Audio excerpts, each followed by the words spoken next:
How are you? All right? Yeah, good. I'm very, very pleased to be here today for the Spanish premiere of my film, The Search for Wang Wang.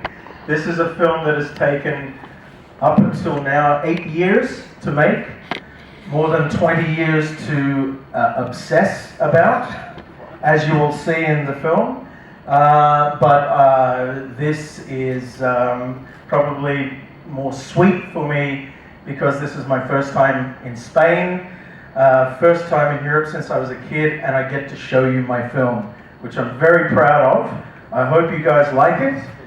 And at the end of the film, when we do the masterclass, I'm going to let you guys guide me.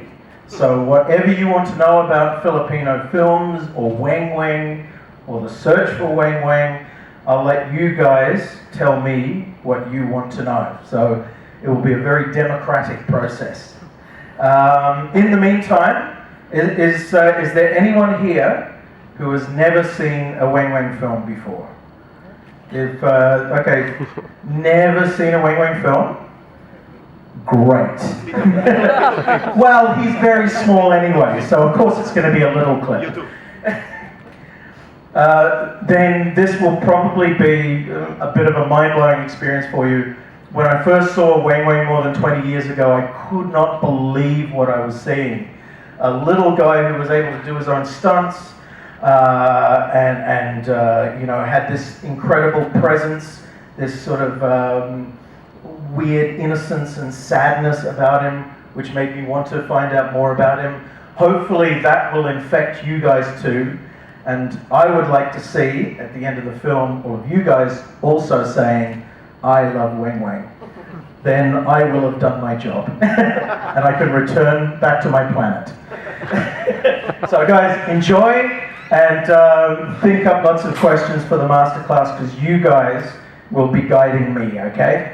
So, have a great time. Viva la Wang Wang.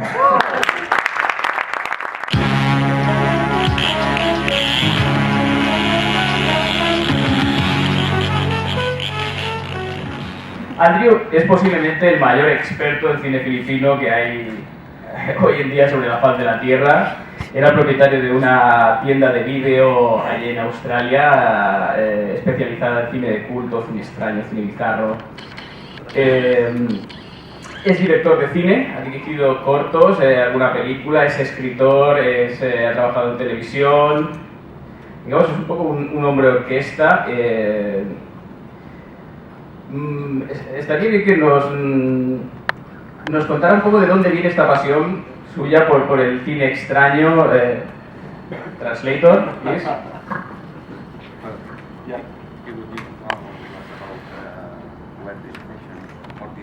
Oh, well, okay. I personally think that it comes out of the experience of living in the Middle East when I was a child, and growing up on a diet of Egyptian movies and Indian movies, Bollywood films. Diu que li va començar una mica aquesta passió vivint al Mig Est, bueno, ell és australià, i que va començar veient les pel·lícules de Bollywood i rodalies. And so I thought that those films were normal. That it was only later when I returned to Australia when I was 13 that I realised how bland and uninteresting Western cinema really was.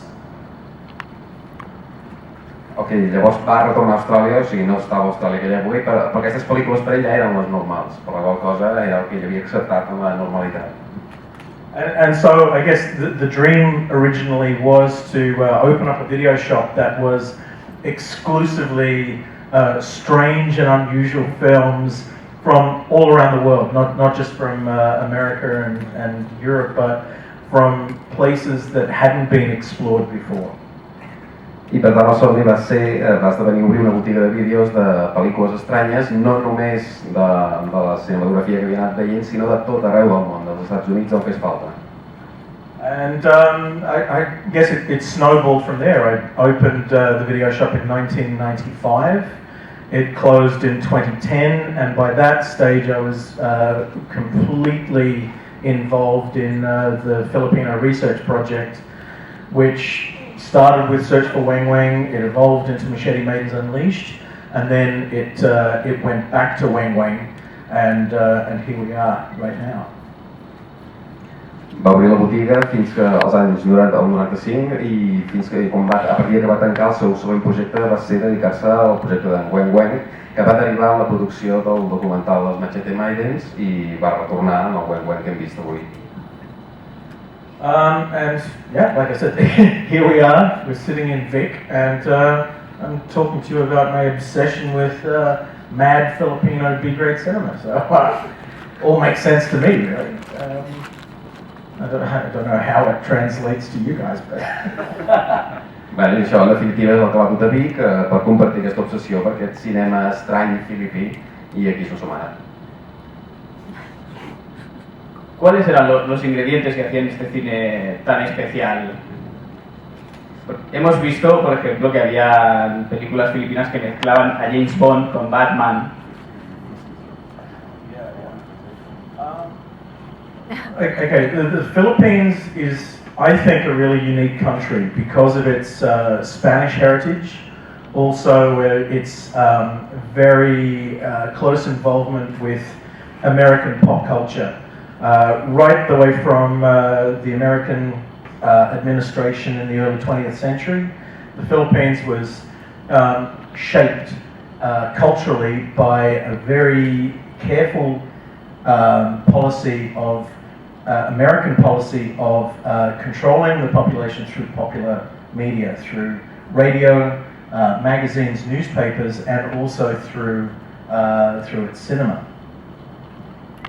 There's a very large Chinese population, Chinese Filipino or Chinoy population in the Philippines, which also means that Chinese films, Hong Kong films, have been playing in Chinatown cinemas in Manila since the 1960s.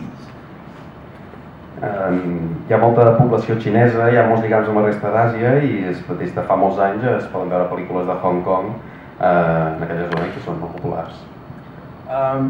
Japanese films were also being exported to the Philippines as early as the 1960s as well. And I think you see the first ninja films and karate films made outside of Japan appearing from Filipino companies as early as 1965. So I think this huge melting pot of influences has had a very unique effect on the development of Filipino cinema culture. Les primeres pel·lícules de ninja fetes fora de Japó en realitat venien de Filipines el 1965 i aquesta gran influència d'alguna manera és la que ha donat força en aquesta cinematografia asiàtica, concretament la que venia de Filipines. But then you also have quite a few elements in Filipino films that they see in foreign films that they don't quite understand, or something gets lost in the translation. And so these really kind of bizarre and absurd tangents start coming out of these Filipino films. Their obsession with disco music, long after disco had died, for instance. Just like the Indians, exactly. Filipino films are very similar to Bollywood in that they're trying to please as many people as they can. They'll throw in music and musical numbers and sex scenes in kids' movies and a kind of masala filmmaking, which is very much part of the Indian tradition. And plus, you would have noticed this in the Weng Weng clips, the Filipino obsession with goons. In fact, if you can categorize Filipino action cinema, they will actually call it goon cinema because it centers on the apes who form kind of gangs around the criminal masterminds who all wear open shirts, hairy chests, medallions, the same 70s porn moustaches, and they will all sort of smoke cigarettes and grunt and just shift uncomfortably in their clothing. Ho has de fer també com ella. També vol remarcar una mica aquesta obsessió de Filipines amb el gun, que seria una mica l'esbirro de la pel·lícula, tallos forts, que són la camisa oberta, carregats de medalles, amb bigotis i mostatxos que semblen sortits de pel·lícules porno, etc. Now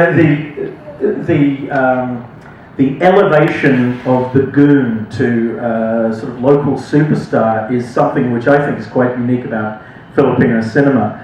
That the stunt guys were stars in themselves. You'll see on Wang Wang posters starring SOS Daredevils. That was Eddie Nickart's team. Eddie Nickart, the director of Wang Wang, was one of the top fight directors of the SOS Daredevils. And those guys were a draw card in themselves. Because SOS were the most technically brilliant and also charismatic of all of the stunt teams, and there were hundreds of stunt teams all operating in the Philippines since the 1950s. També parla de la importància que tenien tots els dobles d'acció, tant els equips directius com els treballadors que ho feien en les pel·lícules filipines, de manera que remarcaven i els donaven una categoria, categoria extra d'importància a les pel·lícules. Això també ho han lligat amb aquesta mena d'oda als esbirros que fan en aquest cinema habitualment.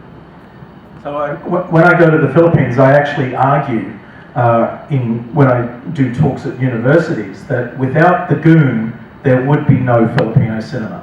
Even in the art films, the goons play the rapist or the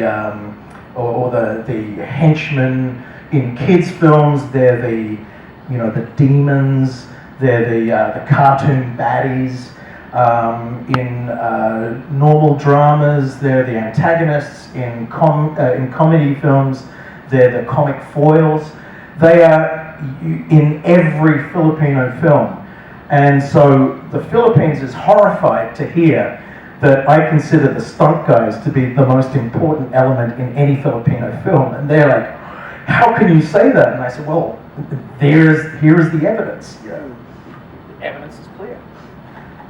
Diu que el cinema filipí no existiria sense aquests guns, sense aquests esbirros que apareixen a tota la cinematografia, tant a les pel·lícules adultes fent el paper del violador, del malvat, a les pel·lícules infantils que fan una mica de part còmica fins i tot, a les pel·lícules dramàtiques que fan l'antagonista, una mica com les comèdies van apareixent a tot arreu, a cada pel·lícula, tot i que això és una cosa, és un argument que fa servir sovint a Filipines i que no li accepten massa els filipins, que la troben una mica exagerada. In fact, all of those stunt guys, as you could see in the film, they all sit around now in coffee shops, because there's nothing for them to do. There are hardly any action films anymore in the Philippines. So I've discovered that they all go drinking on a Wednesday. They have this thing called the Wednesday Club. And all the old stunt guys will sit around and they'll drink about 2 bottles of rum and talk about the old days and just swap stories. And I remember going drinking with these guys. Oh my God, they almost killed me. Robert Miller, one of Wang Wang's co-stars, said, "Come along to the Wednesday Club. We'll induct you." And by 11 p.m. that night, I missed the plane. Let me just put it that way. These guys have the greatest stories you could ever imagine. Like one of the guys, I don't think he was in a Wang Wang film, but a guy called Danny Rojo. He was a stunt coordinator for one of the other teams. He said he did a 3-story jump from a building, and I said, "So what did you land on? Cigarette cartons, cardboard boxes?" He said, "No, 2 banana leaves." I said, "Did you break any bones?" He said, "No, because I'm a professional." And that's what these guys are like. They are so at the top of their team. Back in the 1960s, Hong Kong stuntmen would look at the Filipinos in awe. Something happened though in the early 70s. The Hong Kong film industry became so much bigger, and it left the Filipino guys behind. And so the Hong Kong guys became the world superstars, and Philippines kind of became the poor cousins. That's one of the great tragedies of the Filipino film industry. When they had their own superstars and big studios such as Sirio Santiago's Premiere Productions, And then something happens in the early 60s for them to lose to lose something in that grandiosity in Filipino cinema. The action films take over. And this for a Filipino is the time of the great shame, that instead of these, grand dramas and classy mystery films and musicals starring, the big stars of the time, instead the action films come in. The westerns, the Filipino war films, the spy movies, the Tony Ferrer Agent Falcon films, the ninja movies, the karate films of Roberto Gonzalez. For the Filipinos, this is of no interest to them whatsoever. When I go to the Philippines, I'm like, no, this is the golden age of B films, and they don't want to hear that. they still feel shame in this period. In the 1960s, you start seeing more overseas companies travel to the Philippines to use the islands as a backdrop to their own war films and action adventure films. Even filmmakers from West Germany and France are starting to use the Philippines as a backdrop, as well as American filmmakers, of course. You would have seen in Machete Maidens, if you were here yesterday, that the drive-in guys started coming in force around the late 60s, making women in prison films and very gory B-grade horror films. Those then become replaced by the kung fu films in the early 70s as the Bruce Lee explosion happens all around the world, and the demand then is for Asian-looking faces in martial arts themed films. That kind of takes over the horror and the women in prison stuff for a while. So you see these waves of overseas producers using the Philippines and using Philippine actors and technicians as a cheap source of labor for their own productions. Meanwhile, the Filipino films, those made in the Philippines by Filipinos for mainly a Filipino audience, are starting to get dubbed into other languages and exported overseas, because this is the time of Bruce Lee. And if you had an Asian-looking actor doing martial arts scenes, you could sell that film all around the world. The Hong Kong stuff was more expensive. The Filipino versions with the Filipino Bruce Lees, and you actually saw it. Was anyone here yesterday for Firecracker, the Syria film? You know the guy who would rip his shirt off and was helping Gillian Kessner, the guy who was like chasing her in a taxi. He was just like Bruce Lee, but in fact, in the Philippines, he was known as Bruce Lie, as in liar. He was one of the Filipino Bruce Lees called Ray Malonzo, also known as Reginald King, also known as Bruce Lie. And he was in a whole series of Bruce-exploitation films, all the way through the 70s and into the early 80s. And he was exported as Bruce Lie in a whole series of films. Em sembla que més o menys ho aneu agafant tot. This might be a good chance for me to go outside, grab another beer, and win your Thank you. One sec. Cheers. 50 van ser l'edat daurada. Allà no està tan considerat així, com a mínim ell ho considera així perquè és l'època de les pel·lícules d'acció. Damn it, bar's closed. Let's rip these seats up. Per ell l'edat daurada és aquesta edat de pel·lícules de sèrie B, de ninjas, d'arts marcials i tot el que comporten. Explica també com les indústries de fora de Filipines van anar a explotar l'illa, sobretot amb les modes que van anar entrant del cinema d'arts marcials de tot arreu. i que aquesta moda feia que Filipines pogués aprofitar com a lloc de rodatge tant per la gent que hi havia com per els paisatges i que tot sortia sempre més barat. I mentrestant la indústria filipina va aprofitar per començar a exportar el material que tenien ells, que per exemple que tot el que es podia fer arran de la moda de Bruce Lee, la Bruce Exploitation, que l'ha anomenat ell, fins al punt que hi ha algun dels actors que van veure ahir el Puño Desnudo, que és un d'aquests clons d'en Bruce Lee i que allà en el seu país el coneixien com a Bruce Lee, o sigui Bruce de mentides. Bueno, més o menys resumit. So, and that brings us up to Wang Wang, who is one of the most successful exports of any Tagalog produced or Filipino produced films up to that point. And so for me, you know, Wang Wang is such a unique character in Filipino cinema, and I would dare to say one of the most important figures, purely because he was seen probably more than any other representation of a Filipino on film up to that point, and he was so characteristically Filipino. You couldn't not notice him to be Filipino. Això es porta com Wang, que és la gran figura exportable de la indústria tagalog o filipina de l'època, en aquest sentit és la figura més important que representava Filipines a tot el món i conté tots els elements destacables d'aquesta cultura que tothom reconeixia com a filipí. Now, I could bore you for hours, and I probably will. But if you guys want to just ask me whatever you want to know, just ask me anything about Wang Wang or The Search or any other Filipino film identities or films, now's the time to do it. Just let's go nuts. Podria estar xerrant hores, però que li feu preguntes, que les salteu amb els dubtes que tingueu de la recerca d'en Wang Wang, del que vulgueu. Relacionat, bé, amb el que hi pugui dir-vos. Suposo que demaneu qualsevol altra cosa, també us respondrà. Oh, senyor? Can you see album when movies? Can you? Can you see album when movies? Yes.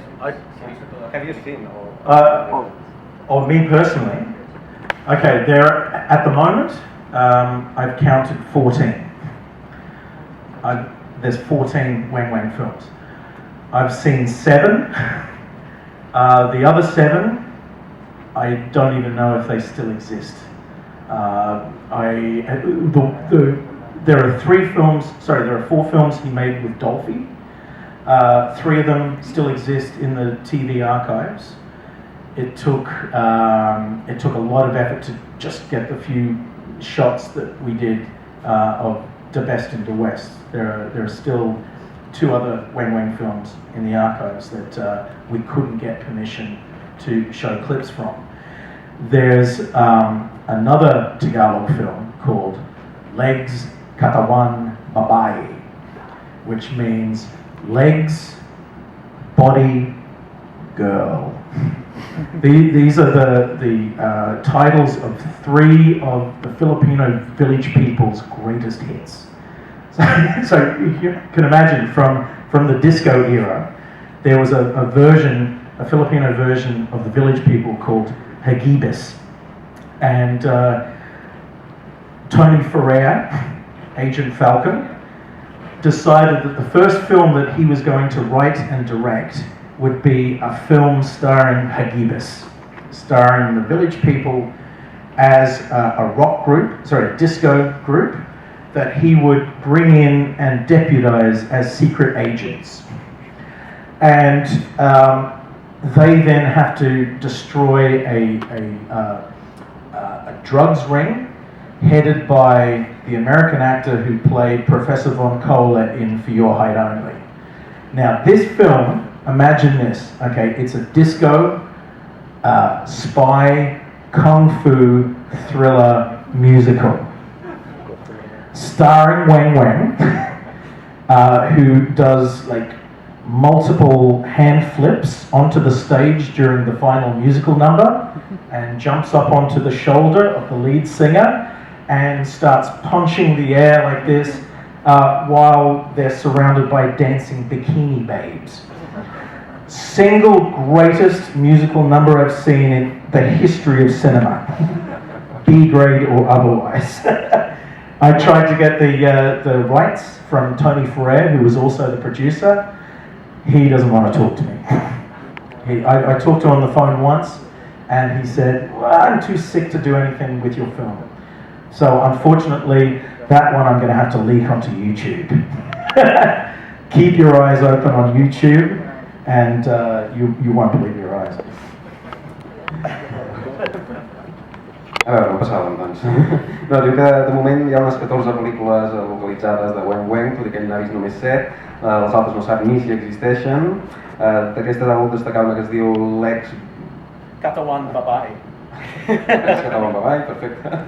Que explica bàsicament que és una pel·lícula que reuneix tot d'imitadors filipins de grups tipus Village People i companyia, on apareixia Weng Weng com a protagonista d'una pel·lícula que mesclava literalment la música disco, els espies, el kung fu i el thriller. I el musical, perquè acabava amb Weng Weng saltant i ballant a ritme d'arts marcials i envoltat de noies al final de la pel·lícula, noies en biquini, el millor número musical que ha vist mai i que no en va poder aconseguir els drets ni incloure a la pel·lícula, però que espera que algú ho faci caure per YouTube algun dia properament, que estiguem atents.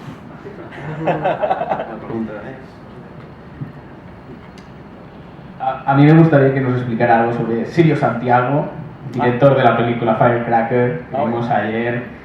En los 80 los videoclubs españoles estaban llenos de sus películas, yo creo que 30, 40, 50 podría haber. Oh, yeah. About Syria. Yes. Oh, yeah. Si hacía las películas realmente en serio, si les salían así. Oh, okay, right. Okay, Sirio is an unusual character. I only ever got to meet him once, and he wasn't too sure about why I wanted to interview him. He kept saying, there are more important directors than to... Oh, the beer?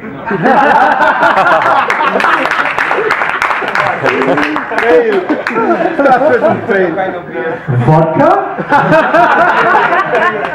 Good. Do you want another beer? Yes, please. Oh, beers all round.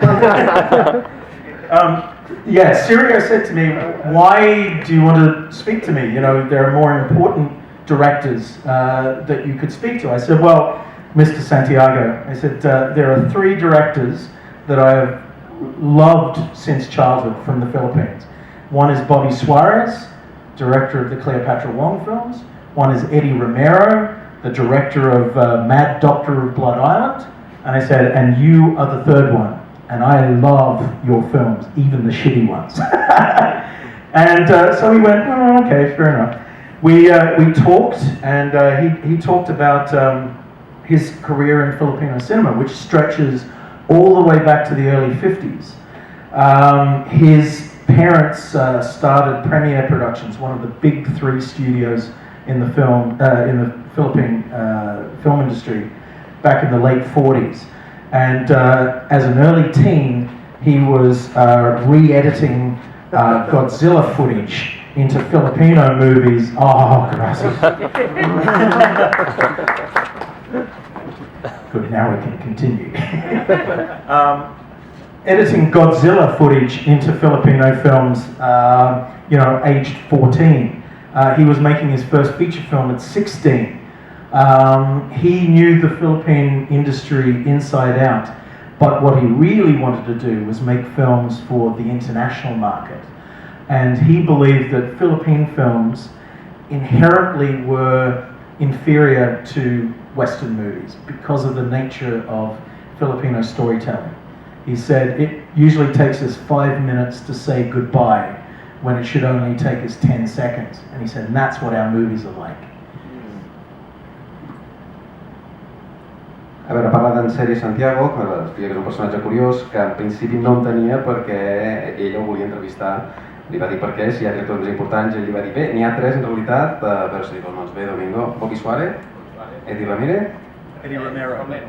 Eddie Romero, i ell, Sirio Santiago, és el 3è.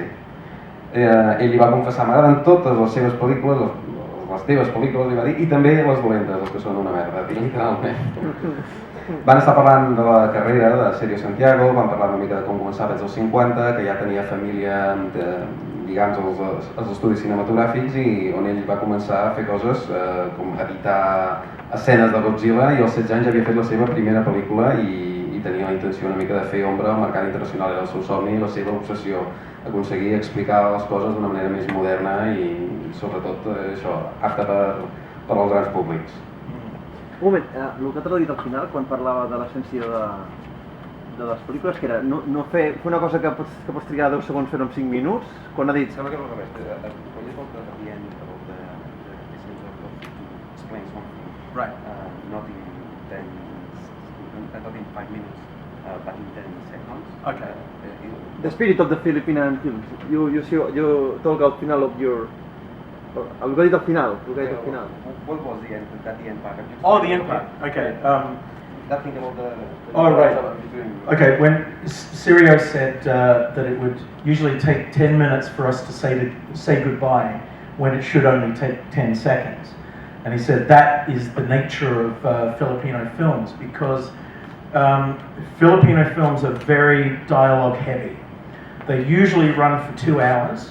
It's almost like a cliche, like an Indian film is 3 hours. Filipino films are almost universally 2 hours long and very dialogue based. And so scenes will just go on forever. They'll talk back and forth and it seems like the film has kind of stood still for about 10 minutes. So, Okay. does that make sense? Sí, Okay, cool. ja està resolt, no? Sí. Perfecte. Yeah. So when Roger Corman first came to the Philippines, looking for local filmmakers to help him set up his new distribution company, New World Pictures, he asked around and said, "Who should I talk to?" And one of the American guys said, "Talk to Sirio. This guy has all of the equipment, all of the technical staff. This guy's been making films in the Philippines for the last 15 years. He knows the industry back to front." Reprenent el tema d'abans, que es venia a referir que el cinema filipí trigava massa a explicar les coses, trigava 10 minuts per acomiadar-se, quan es podia fer en 10 segons, que això era un tic que s'havia heretat de fer les pel·lícules que duressin 2 hores, com a la Índia 3, etc. I que tenia una mica en sèrio, s'havia posat aquesta missió de reduir aquestes durades, lleugeries diàlegs i tot això. Llavors parla de com en Roger Corman arriba a Filipines buscant reclutar gent per la seva New World Pictures i el que li diu és un company americà, parla'm en sèrio, que ell té la tècnica, ell té l'equipament i ell et podrà ajudar per al tipus de feina que també feia en Roger Corman. And so Sirio started directing pictures for Roger Corman. At first it was just Roger doing the black themed action films, the women in prison films, moving into just straight martial arts. By the mid-70s, Roger Corman had started losing interest in the Philippines as a home base because the martial arts films in the mid-70s weren't making as much money. Sirio then started looking to other American distributors,